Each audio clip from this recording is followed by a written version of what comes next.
Well, good afternoon, everybody. Boy, I wish we had topics that people cared about so we would have a full room every once in a while. This is great. Thank you all for being here today. We're tight today, but we're going to fit everybody in because we're family. We appreciate you all being here. Well, welcome and good afternoon. If I've not met you yet, my name is Pat Frew. I'm the Executive Director of the Covington Business Council. Thank you for being here again. If you would, please stand. We're going to have a brief prayer followed by the Pledge of Allegiance.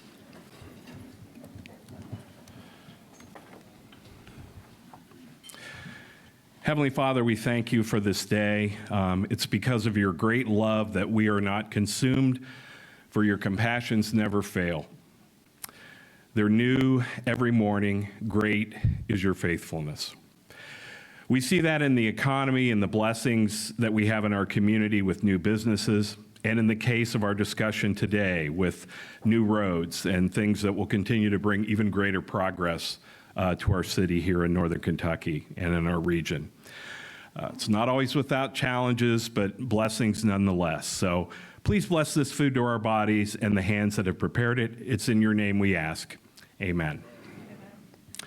I pledge allegiance to the flag of the United States of America and to the republic for which it stands, one nation, under God, indivisible, with liberty and justice for all.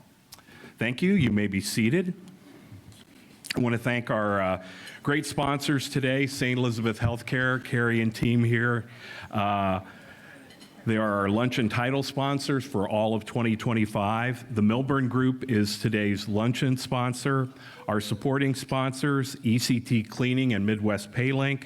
Our nonprofit spotlight sponsor is the Northern Kentucky Community Action Commission. We'll be hearing from them momentarily. Our economic update is presented by DBL Law. Our member anniversary sponsor is Mackey Advisors. Our in-kind sponsors, A&E Audio, Video, and Event Services, and Crystal and O'Brien Photography. Let's give a hand for our sponsors today and for their great support. Thank you all. We want to recognize our elected officials in the room today, and there are a lot of them. From the city of Covington, we have Mayor Ron Washington and Commissioners Tim Acree and James Tebby.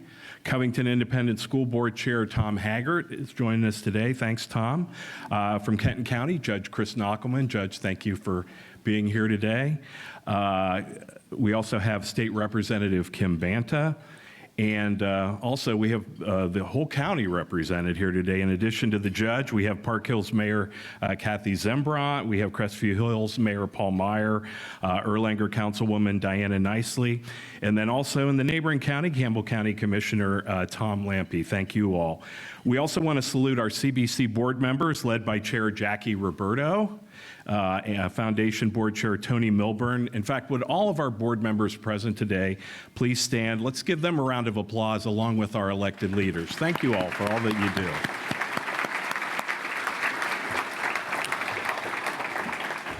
For our announcements today, usually I talk about things we're going to do in the next week or so, but we're excited today to launch all the information about our annual dinner, which will be coming up later this year. The theme of our annual dinner, presented by St. Elizabeth Healthcare, will be Ignite, Sparking a New Legacy. Our annual dinner is going to be on a Wednesday this year, November 5th, 5 to 8 at the Northern Kentucky Convention Center. Yes, that's a Wednesday. Another easy way to remember it, the day after Election Day. Our Founder Award recipients this year are going to be Paul Weckman and Emily Wolf, our entrepreneurial restaurateurs in Mainstrasse and having a big impact on our whole region. And we have a new award this year. It's called the Ascent Award, and it will recognize an upcoming leader, emerging leader in our community, and that's our good friend Anthony Bradford of AM Titan. So tickets are on sale on the website, and sponsorships are also available. Talk to Jennifer Danner and I about that. We have all those details on the website. It's a night that you won't want to miss with more than 500 people expected to be there at the center. I mentioned earlier that a consultant ensuring equal access for potential contractors for the Bent Spence Bridge project has a presence at our meeting today in the back corner. If you would, and if you have any interest in particularly being a potential contractor for the Bent Spence Bridge expansion effort, please talk to those folks at the table. They can help you with the master contractor with that event. So, and that's part of what we do here at the CBC is connect our members to business. So we're excited and thankful that they're here today. And again, if that has any relevance or interest to you, please talk to those folks at that back table before you leave here today. Also, next Tuesday, join us for Summer's Last Pour, a social at our friend Shannon Smith's Revival Vintage Bottle Shop and Bar. That's from 4 to 6 next Tuesday. Also, we have our 2025 Fall Golf Outing presented by Maxim Crane, our good friend in the audience, Rob Schultz, and Maxim Crane is our sponsor, a title sponsor for that. As it has been the last several years, it will be at Davoo Golf and Event Center the first Friday in October, Friday, October 3rd, a 9-hole afternoon golf scramble followed by a big social. It's a lot of fun, and if you've never checked it out, please do so. It's kind of our less serious golfing event. We have some kind of prank different things on holes. It's too hard to explain, but it's a lot of fun, and we would love to have you join us that day on October 3rd. Now it's time for our nonprofit spotlight. Here to present is Rhonda Chisenhall, Vice President of Community Development for the Northern Kentucky Community Action Commission, also a valued longtime nonprofit leader in the community and a great friend to me in the CBC. Rhonda, please come up. Let's give her a round of applause, folks.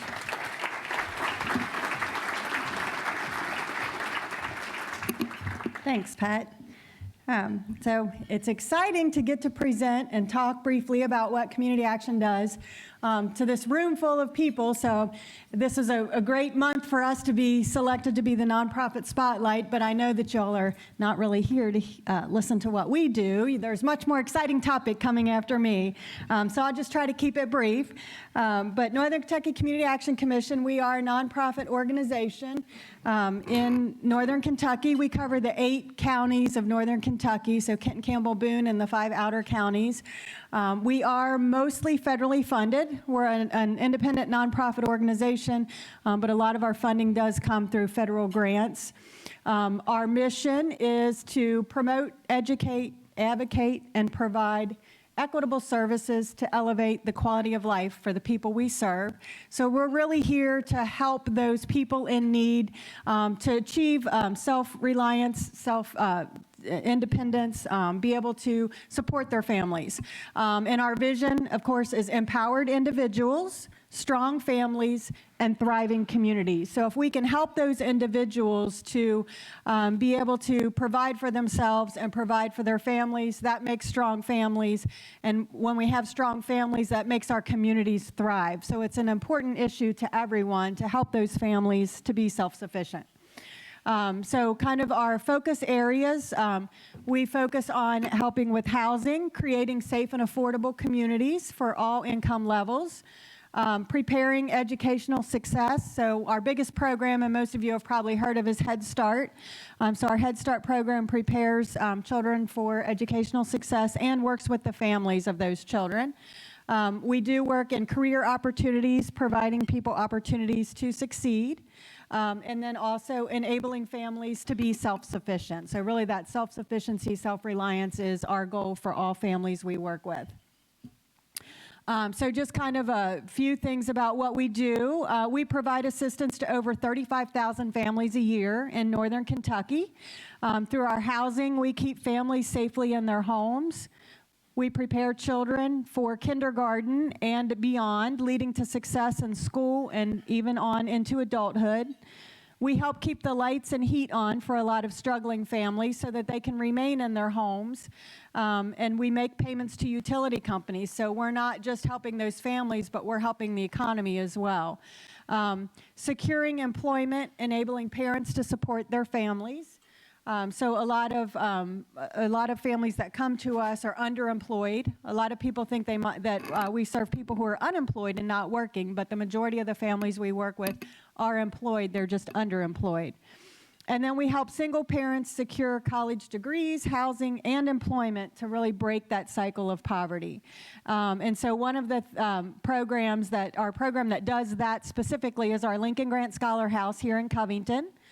45 units that provides housing, educational supports for single parents pursuing a college degree.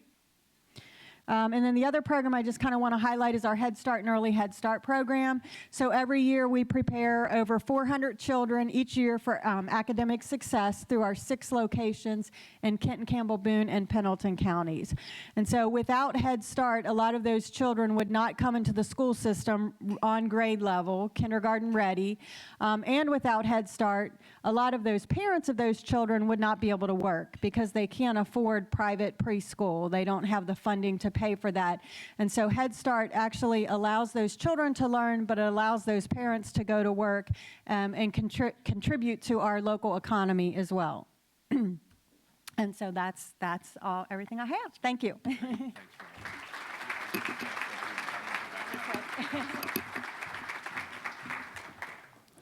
They changed the steps on us over there. I didn't want Rhonda to have to jump off on the side there. Thank you, Rhonda, very much.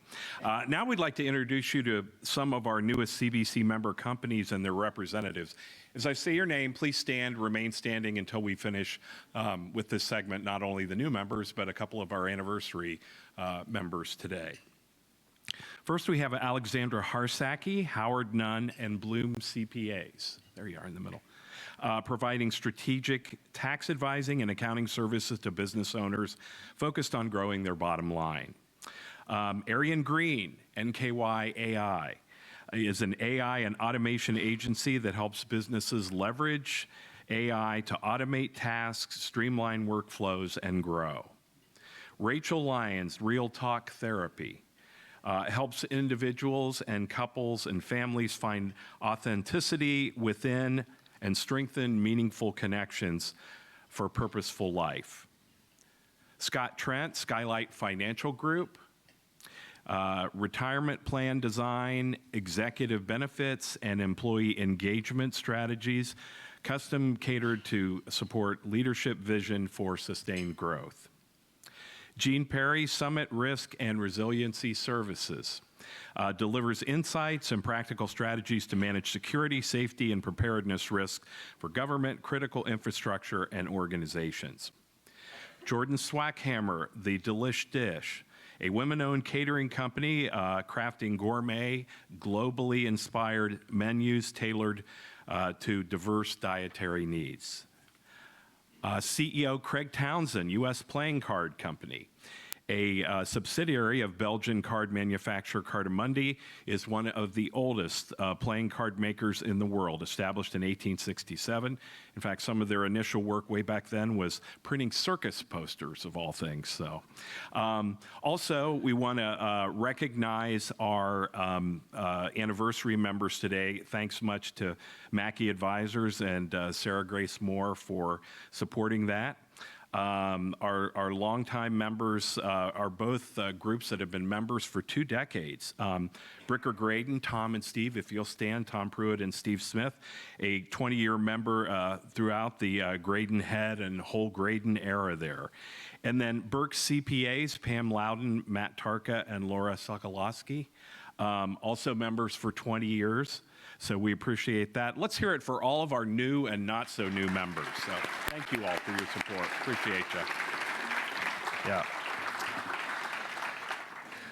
She is Johnny on the spot. Now it's time for our Economic Uptake Growth Report, sponsored by DBL Law. Lauren Wolf, one of the partners of DBL, is here to present. So Lauren, welcome. Thank you. I'm not timely. No way I was going to hop up and down there, so that was self-preservation.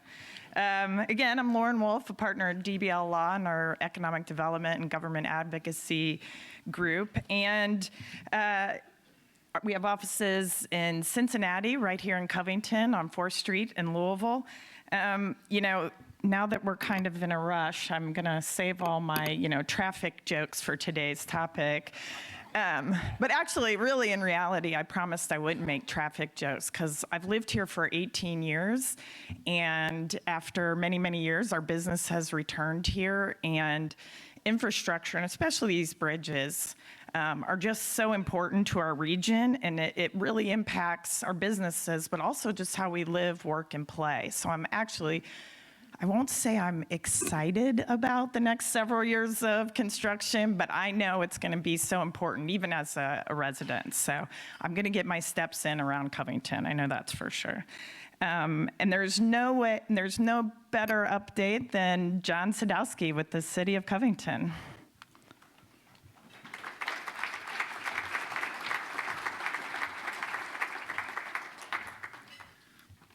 Good afternoon, everyone. I can't promise that I won't make any traffic jokes, but I'll try my best to stay in my lane, okay? All right, so I'm gonna focus on what's going on in and around the Covington Central Riverfront neighborhood. Earlier this week, we celebrated Covington's first ever designated bike lane, so give it up to all the folks behind that, yeah. Yeah, so we cut the ribbon on this exciting project. So the bike lane is on 4th Street. It starts from the 4th Street Bridge all the way down to Johnson Street. The city partnered with the Kentucky Transportation Cabinet and Tri-State Trails to study the 4th Street corridor as part of a complete streets overhaul. And what the data showed us was that we could remove one of the 3 lanes of traffic, widen the sidewalks on the north side of 4th Street, and also add in a bike lane. And we are so excited about the new connectivity that this project's going to provide. It's going to connect, our already established Roebling Point Business District with the new emerging Covington Central Riverfront neighborhood. So we couldn't be happier. So thank you for everyone who participated in that project for making that a reality. Switching gears a little bit, also no pun intended. I'm sorry, guys.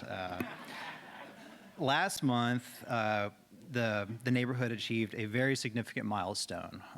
It's the first time in over 60 years that land at the former IRS site is now under private ownership. So Jody Funky and Funky Real Estate Group are the first developers to acquire one of the blocks at the CCR neighborhood, specifically Block A. That is along 4th Street, bound by Johnson Street and Russell Street. And this fall, she's going to be breaking ground on the first of 10 single-family homes, as well as the first of 2 3-story corner mixed-use buildings. So we couldn't be more proud of her and excited for the project. So if you're interested in buying a home or leasing commercial space in this prime location, please come talk to me after the luncheon. That concludes our growth report. Pat, thank you for the opportunity to give an update on what's going on in the Cov. Thank you.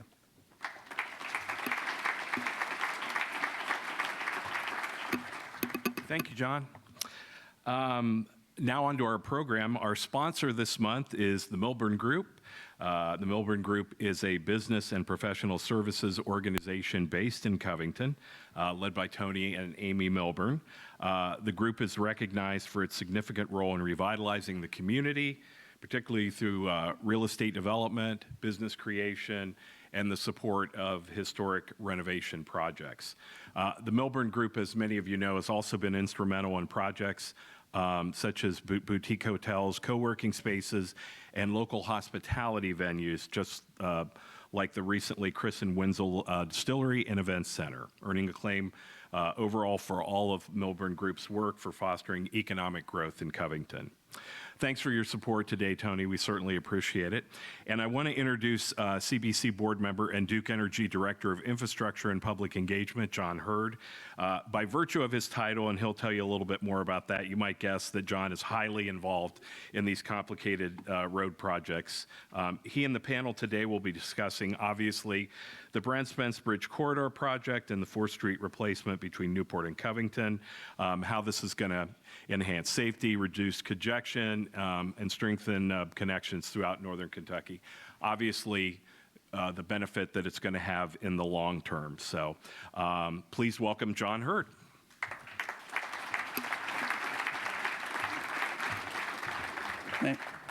Thank you, Pat, and thanks for everybody for coming out today. I'm somewhat passionate about infrastructure projects. I live it and breathe it every day at Duke, and in my role, and have been involved with these projects, a bit over the past couple of years here too. So I'm in the weeds on a daily basis, and I'm really excited to zoom back out and share with you guys, what's been going on and the partners we have at these different organizations. So with that, I'd like to welcome our panelists up to the stage. If you guys want to all come up together, and I'll read a little bit of an intro for the folks that we have. So first up, we have Corey Wilson with KYTC. He serves as the project manager for the Kentucky 8/4th Street Bridge project replacement project here in Covington and Newport. He brings a deep experience in delivering these complex transportation projects that do enhance safety and connectivity for our Kentucky communities. And then we have Elizabeth Wetzel with the City of Covington. She is the Director of Special Projects and Intergovernment Affairs for the city. She plays a key role in coordinating the city efforts and ensuring that Covington's voice is heard as these projects move forward, and her insights will help us understand how the city is preparing for and responding to these changes. And then lastly, Stacy Hans is the Kentucky Transportation Cabinet Project Manager for the Bent Spence Corridor Project. You guys might have heard of that. But Stacy has really been instrumental in leading really one of the most ambitious infrastructure initiatives in our region. This project, and Stacy's working to modernize this crucial interstate connection while minimizing impacts on traveling public and surrounding neighborhoods. So, with that, I have a surprise question for them that I did not put on my sheet. But what is a bridge's favorite type of music? Heavy metal. So, I know, that'll be the last one, I promise. But my middle school boys would definitely groan and laugh at that one, that's for sure. So, I've got a couple groupings of questions. Really, it's kind of 3 buckets for the panelists today. It's really the first one's kind of setting the stage with what and why for these projects. The second bucket is kind of when and where. But then the last one is really about the who, right? And you guys are all part of that here is how can you all be informed and engaged? So first off, I'm going to start out with laying some groundwork. So first question's for Corey, and I don't know if these mics are on or not. Yeah, they are. Okay, perfect. So, but if you will, just give us a brief overview of the Kentucky 8/4th Street Bridge replacement project that you're leading for KYTC. So the 4th Street Bridge replacement project, it's a bridge replacement project, complete replacement of the existing bridge. If you know anything about the existing bridge, it'll be 90 years old next year. And no offense to anybody approaching 90, but it's seen some things. And maybe most importantly, a lot of recent economic development in both Covington and Newport. And so I think our project originated back in 2016 to figure out whether we could replace or rehab the existing bridge. And we realized we needed to replace the existing bridge. And so when I got the project, two of my main tasks was to deliver a signature structure. We wanted a structure that enhanced the aesthetics of the local communities, but also a bridge that enhances mobility for our local communities. So it was critical that we include updated pedestrian and bicycle facilities, and I think we've done a really good job of delivering that in the design. I think it's a really nice looking bridge, but it also includes 4 driving lanes and 2 12-foot multi-use paths that are really going to tie into the local pedestrian facilities in both Covington and Newport. Awesome. Thank you. All right, next question. Stacy, in case anyone in this area has been living under a rock, you're leading this project called the Bent Spence Bridge Corridor Project for KYTC. But same question really to you. Just kind of could you give a little bit of an overview and just remind folks of what this project is about? Yes, so working with the Bent Spence Bridge Corridor Project, we always say that that's a tongue twister. It is. Challenge anyone to say it 3 times fast. But the Bent Spence Bridge Corridor Project, I want to emphasize the fact that it's a corridor project. It's an 8-mile corridor project, 5 of which are in Kentucky, 3 of which are in Ohio. So when we started looking at the project, it actually begins south of Dixie Highway, continues through Kyles Lane, through the Covington area, all the way across the river, of course, into Ohio. We do work with our partners to the north, and it ends approximately at the Western Hills Viaduct. The city of Cincinnati is taking on the Western Hills Viaduct as a separate project, but our project will tie into that. I mentioned that we do have a new, or it's been mentioned multiple times, that's kind of the highlight of the project, our iconic bridge. But when you look at the length of the project versus the length of the bridge is really only about 4% of the total length of the project. So there is a lot of work that we are getting to undertake with our project. We're looking at adding additional capacity to I-71 and I-75 on the Kentucky side, also capacity adding on I-75 on the Ohio side. And I mentioned just some of the interchanges that are involved on the Kentucky side, but every interchange that we touch as part of the project, we are redoing. And when I say we're redoing, we're widening it to be able to accept that capacity, but we're also taking that opportunity to improve that east-west connectivity, whether we're working with Fort Wright and Fort Mitchell, some of the opportunities for roundabouts at those ramp termini, but also working very closely with the city of Covington and looking at how we can improve the east-west connectivity.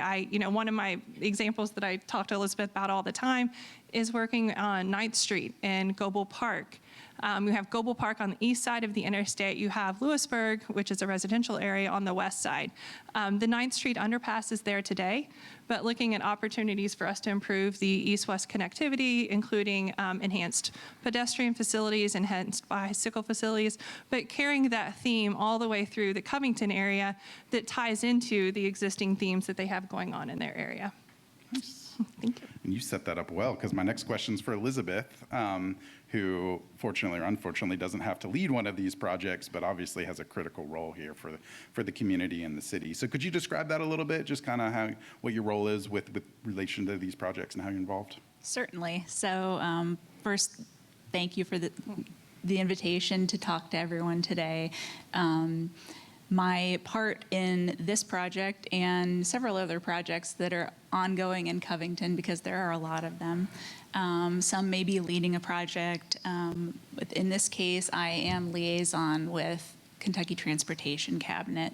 And my role is really, I'm in constant communication with the Transportation Cabinet to make sure that this project is the best it can be for the city of Covington. Because as everybody knows, we've been living with the Bent Spence Bridge corridor since the early 60s, and there have been a lot of negative impacts from that, kind of a separation between east and west side. And as Stacy mentioned, one of the opportunities is to improve that connectivity to the east and west.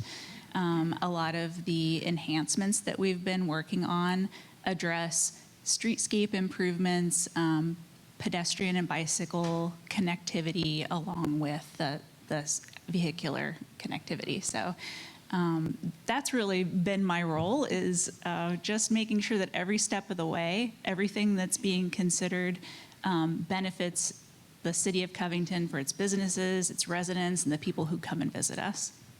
Awesome. Thanks.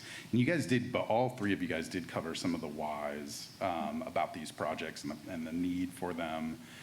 It is something that I'm passionate about, right? So I'll just make a comment and then we'll move on to kind of what's coming up next. But I always find it's really important to remember kind of the end goal, right? There's going to be some frustrations and pains, and we'll talk a little bit about that with traffic and discuss that here. But at the end of the day, right, and I think you shared that earlier with just the importance of what these are able to bring to our community at the end of the day as far as access to these communities, right, is we're going to be able to get more people through and not have to sit in traffic, right, whether that's in their cars or, pedestrians, bikes, and all that stuff. And that's going to be the foundation for, a vibrant community, right? A business community, just in the city as a whole. So anything else anybody want to share in addition to kind of your guys' visions or needs for the projects? So it's good. Cool. All right, so now getting a little bit more granular, let's zoom in a little bit. Let's talk about what's coming next, right? So both of these projects are in the design build phase. But I'm going to start with you, Elizabeth, on this one. And I'd like to ask you, what are your guys' proactive steps that you guys are doing to prepare from the city's perspective for these projects and construction coming up? So as I mentioned, we've been working since I joined the City of Covington 2 years ago, and long before that, the city and the Transportation Cabinet have been working together. Part of that was the impetus was the environmental assessment that was done on the project as part of NEPA, which if any of you know about federal requirements for large projects like this, it's very involved that all of the potential negative impacts of a project have to be assessed and mitigated to whatever point they can be. And so it's been a very detailed and thorough and long process to work through those things, but it's also very important because there are real impacts to communities when projects like this go through their neighborhoods. And so that has been a big part of how we've been preparing. But as we get closer to when the construction portion of this project, both Bent Spence Bridge and 4th Street, along with everything else we have going on in that corridor, as the construction portion begins, we start to shift and think about maintenance of traffic and accessibility, especially for the businesses that are in our community, to make sure that they are not negatively impacted more than is absolutely necessary for short periods of time, and that all of that is very clearly communicated, and that people are not then scared off to come visit our businesses because they know all of the ways that there are to get there. So that is a major focus of us currently, and we'll be reaching out to our business owners and really invite you to reach out to us if you have any questions or concerns along the way, so that we can make sure we address those specifically as we go forward. Awesome. All right, Stacy, I'm going to ask you next. So what are the major milestones that you've got coming up on the Bent Spence that the team can expect to hear about and start seeing in the field? Okay, absolutely. So some of the activities that we have going on right now that you guys have probably already seen in the community is the work that we're doing, the pre-construction work that we're doing to kind of get the project ready, get the site ready for the design build contract team. For those of you that don't know, Walsh Kokosing is our design build team that is partners with both ODOT KYTC and FHWA and are tasked with delivering this monumental project. But you may have seen our geotech rigs out on site already, looking at some possible utility relocations, i.e. John Hurd, and our conversations that we have frequently. Also some right-of-way relocations, utilities, some of the structures coming down. You will start seeing some additional utility work in regards to our conversations with both Covington and Sanitation District Number 1 regarding some stabilization of pipe work that we need to do ahead of getting heavy construction equipment in the area. So that's things that you guys are seeing now and potentially coming up in the next few months. I would also, looking ahead to next construction season, that's when you're going to start seeing some of the bigger equipment. You're going to see some more of the dirt. I always say that I can't wait to get the dirt moving on this project. When you've worked on a project for 20 years, you're ready to see dirt move. So looking forward to that next year. And when we're looking at where we're going to start and critical path items for the project, of course, one of the highlights of the project is the bridge. Well, it's also going to be the one where we're going to start with the project, because if you're not familiar with how the project is going to be constructed, we are constructing the new bridge, our iconic bridge, immediately west of the existing Bent Spence Bridge. The existing Bent Spence Bridge will remain open and will remain in operation throughout the project, of course, but after the project. But it will be remaining open, and then once the new bridge is built, traffic will be moved over there. We are rehabilitating the existing Bent Spence Bridge because in the final configuration, the existing Bent Spence Bridge will be what carries local traffic. Fortunately, we get to reduce that from the existing 4 lanes that's out there today back down to the 3 lanes that it was designed for, so 3 12-foot lanes, the full lanes, as well as shoulders. So like I said, we're hoping to get to big, heavy equipment, the fun stuff, the cranes, getting things going next summer. Awesome. All right, Corey, and the same question for you. What are the major milestones for the 4th 4th Street Bridge project coming up this fall? So we're on the home stretch with final design. We're looking to get our final plans sometime in December. And the beauty of the progressive design build model that we're using to deliver the project means that we're still on pace to meet our January construction start date. And so that will be the point when we'll begin demolition of the existing bridge. And so then we're I said that it's a bridge replacement project, so we're tearing out everything associated with the current bridge. So we won't be reusing any parts or pieces of the existing bridge. We've got to tear out all the footings, all the foundations, everything the approaches to the existing bridge. So there is a substantial amount of work there. And so we still plan to wrap up mid-2028. And so really begin construction is our next big milestone. Yeah, that's awesome. All right, so as we've talked about and they've shared a little bit, we've got some temporary impacts that we're all going to have to digest and understand. So I do want to hit that on the head a little bit. You guys have discussed this a little bit, but getting a little bit more granular. I'll start with you, Corey. Really is thinking about the traffic. Can you describe to us how you guys are going to manage and plan for and communicate some of the traffic disruptions that these projects inevitably have? Yeah, we certainly acknowledge that there's substantial impacts, especially when you're completely severing a route like Kentucky 8. But I don't necessarily want these two things to be linked necessarily for long term, but in 2020 at the Bent Spence Bridge fire, we learned a lot about communications and how we communicate with the public and how we share updates about our projects and how we communicate alternative routes and how we communicate suggested ways for the public to mitigate those disruptions. And so we've been taking those lessons that we learned in 2020 and we've been applying them to projects ever since then. And that starts with our public information office in the district. We've got a really strong team there. We also have some private companies that are helping us out where we need assistance. But we're also very closely coordinating with Newport and Covington.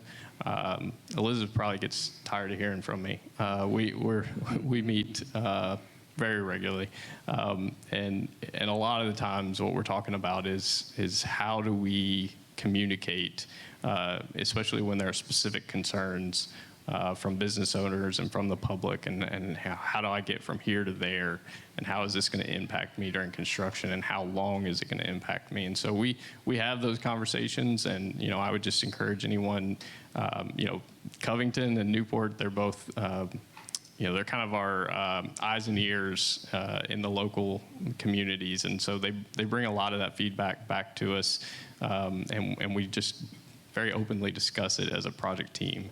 And so we're going to continue to do that for the next 2 years and make sure that we're addressing those concerns the best way we can.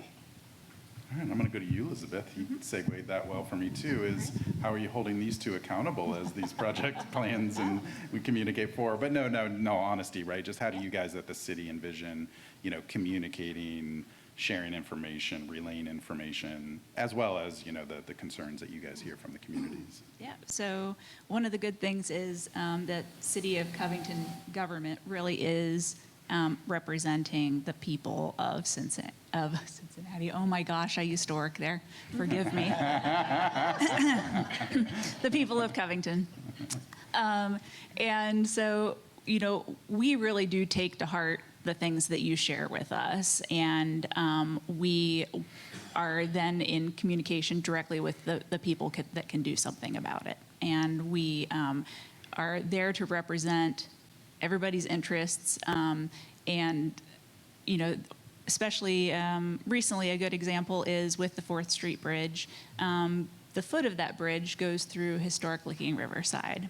And so we've had a series of meetings and conversations and reworking of the design of that foot of the bridge area to make sure that we can really minimize negative impacts to that historic neighborhood and make it the best project that it can be for the users of the bridge and the corridor, but also being very mindful of the people who live and work in that immediate area. So it's been a really positive collaborative experience with the Transportation Cabinet and with the neighborhood group. And so I think that's a good example of how things can work well. And so I look forward to, continuing to work on bits of the project around as things impact Main Strasse and Lewisburg and those areas that we hear from the community, and we're able to respond to their concerns and make it the project better. That's awesome. All right, Stacy, last question, or last person to answer this question is, how do you guys, you've set up, you guys have a project website, you've got a team involved and to help communicate this, right? Obviously, you guys being here today represents that really well too. But on the Bent Spence, how do you guys plan on communicating and traffic impacts and plans and construction plans and all that stuff to the communities? Yeah, absolutely. And just to reiterate what Corey said earlier, Corey and I both were involved in the 2020 incident. So we were able to take a lot of lessons learned from that and the opportunities that we had to establish lines of communication. That was the one thing that came out of that I think was an imperative lesson, overarching. Until that point, public involvement and outreach had been a significant portion of our projects, but a lot of times that kind of was through project development. Once it got into construction, it was really getting the work done. But that project, of course, we didn't get to plan for that project. It was, it just happened. That's one of the benefits of our projects now. We do get to plan for that. But what it did is it highlighted the need for that constant and continuous communication throughout the duration of the project. So as far as the KYTC plans for how we're going to relay that information, we do have a project website. If you guys have been to the project website, it is BentSpenceBridgeCorridor.com. In the past, it has been focused on pre-construction activities. We're going to, if you look at it now, it's changed, and it's going to continue to change because it's going to change as the project evolves. We're moving into highlighting the construction activities. We're going to have maps. We're going to have information, to Corey's point, of how do I get where I want to go, and how do I do it today, how do I do it 3 weeks from now, and how do I do it 3 years from now. So it's not just looking at what the project's going to look like at the end, but those interim phases through those maintenance of traffic phasing. So once again, we have opportunities for engaging social media, but my first and foremost is to kind of direct everyone to that project website. At the bottom of that project website, there's also an opportunity for questions. I'll tell you that those questions go to the project team. If they're on the Kentucky side, you're going to hear from me probably, right? I mean, at the end of the day, we do have a group that monitors those, but we take that feedback, real-time information, and can make adjustments as needed. That's awesome. Yeah, and I want to echo the sentiment and the appreciation for you guys prioritizing communication. You guys, when asked to show up today, right, you guys all said yes, and you understand the importance of it. And at Duke, right, it's really the reality why I have a job. Me and my team really didn't exist if you go back 10, 15 years in our infrastructure industry, right? And I think collectively we've all learned the importance of having people to communicate early, often, regularly with the information that we hear you guys all care about, which is really important. So I applaud that and I appreciate that. All right, so I know, just a quick time check. I have one quick question for all of you. We've got a room full of community leaders and business leaders. Do you guys have any asks of them? You know what I mean? As we move forward, right? What can these folks do to help support these projects that we know are so critical, for the future of our communities? So, Corey, I'll start with you. So I mentioned earlier, we're happy and we want to hear from you.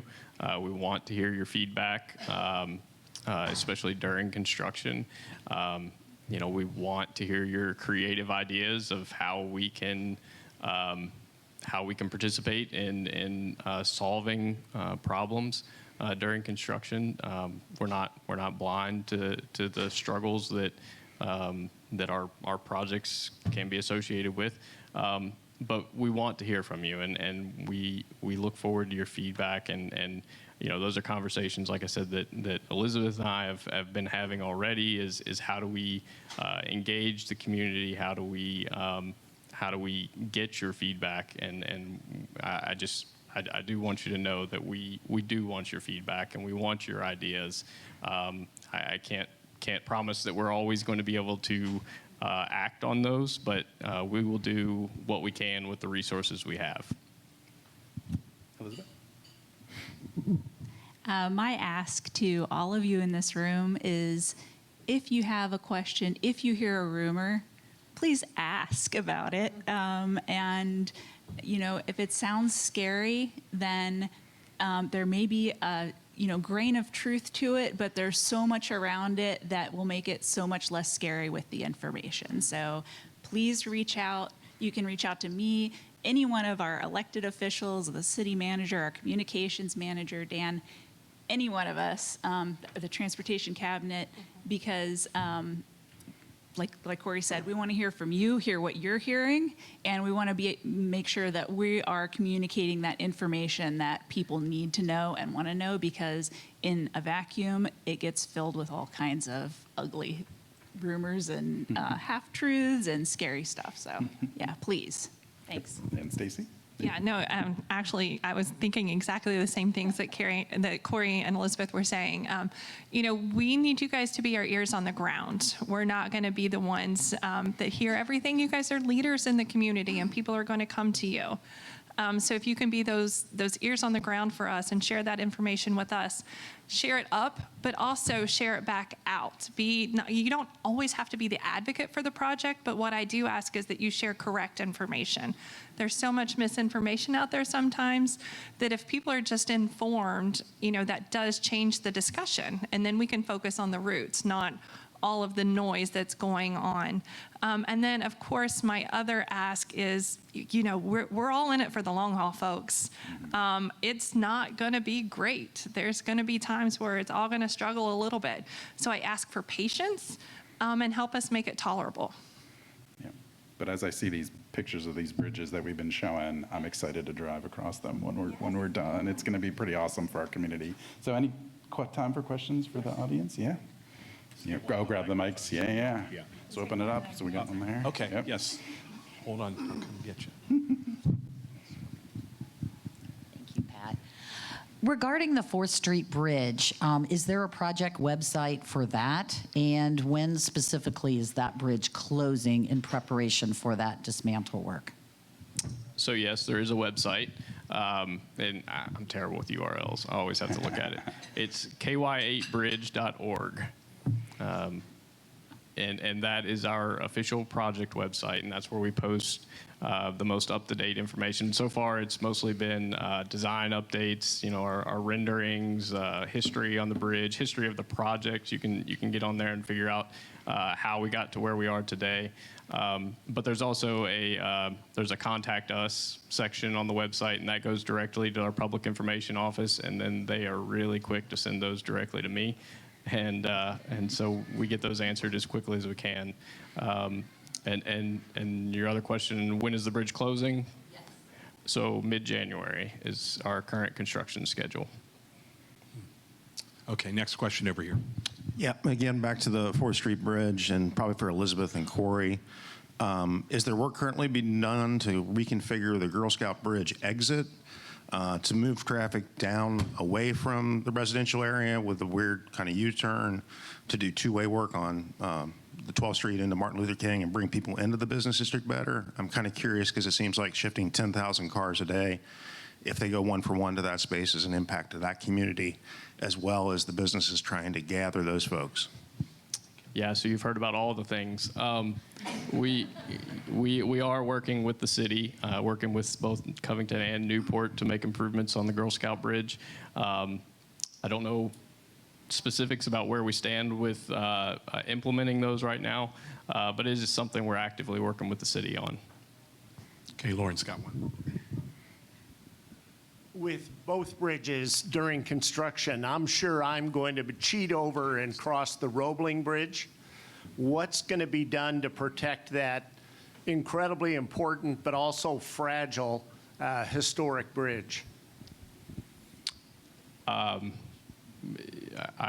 You are. I hope you're driving a compact car, not a big truck. But Large pickup truck, unfortunately. we are having a lot of conversations about how we protect the Roebling. That it's incredibly important to us to protect and preserve that bridge. We've seen in 2020 and then again more recently some of the issues we've had with the vehicles that have been crossing it. We do our best to work with, again, the local agencies to enforce the weight restrictions on the bridge. And hopefully that is something that folks will continue to abide by. But yeah, you're right. It's incredibly important to us, and it's certainly something, and Stacy may want to talk about this more, it's certainly something we are having conversations about and making sure that we're paying attention throughout both of these projects to any issues that we may see there. Okay, I know we have a lot more questions, so I want to keep them moving. Sure. Quick questions, quick response, please. This might only impact me, but other than vehicle traffic, is there going to be river closures for either bridge? There will be a brief river closure on the 4th Street Bridge when we do the demolition. We'll have to close the river briefly for that. And there will be sporadic river closures with the Bent Spence Bridge as well, coordinating those, of course, with the Coast Guard. The 4th Street ramp heading north onto the bridge now, that closure, was that associated with this project or was that closed for other reasons? So that's me, right? Yeah. Yeah, so you're talking about the 4th Street Bridge where we have... The ramp heading back. Okay. Yeah, the ramp. So you're asking about it was currently closed as part of the Texas Turnaround Project.